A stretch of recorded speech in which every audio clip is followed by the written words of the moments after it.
चला आज आपण बनवूया खेकड्याचं कालवण। खेकडे घेतले आहे स्वच्छ धुवून, अद्रक लसूण आणि खोबऱ्याचं वाटण, एक कांदा घेतला आहे, एक टोमॅटो घेतला आहे, 2-3 कोकमाचे तुकडे, थोडी कोथिंबीर, आगरी मसाला, घरगुती मसाला, धने पावडर, हळद आणि गरम मसाला। चला आता आपण बनवूया खेकड्याचं कालवण। 2 पळी तेल टाकायचं। चला आता तेल तापलं आहे, आपल्याला कांदा घालायचा आहे। कांदा चांगला परतून घ्यायचा। टोमॅटो घालायचा। टोमॅटो पण चांगला परतून घ्यायचा।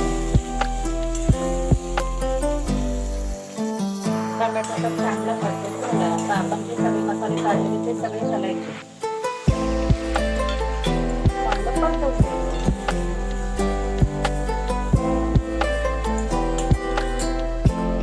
जे आपण वाटण वाटलं होतं अद्रक लसूण आणि खोबऱ्याचं ते घालायचं आणि चांगलं परतवून घ्यायचं।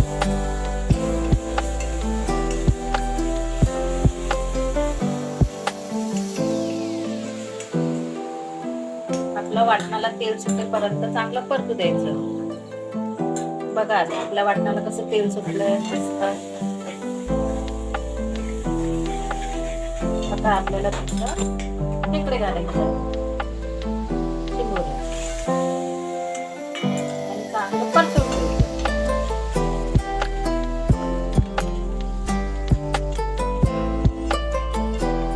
चांगलं वाफ लागेपर्यंत झाकून ठेवायचं। चला आता परत एकदा उघडून बघूया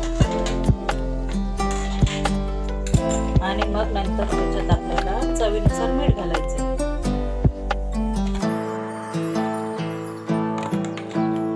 चांगलं परतून घ्यायचं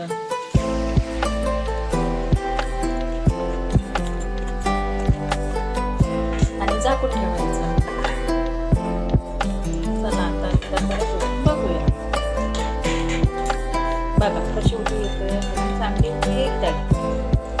अजून चांगलं आपल्याला शिजवायचं। हवं तेवढं पाणी घालायचं आणि कोकमाचे 2-3 तुकडे घालायचे, थोडी कोथिंबीर घालायची।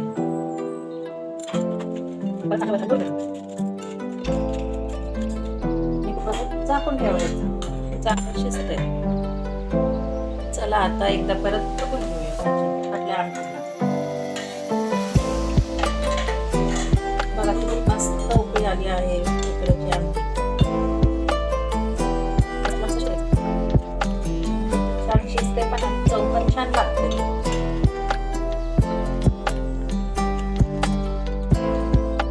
खेकड्याचं कालवण रेडी आहे।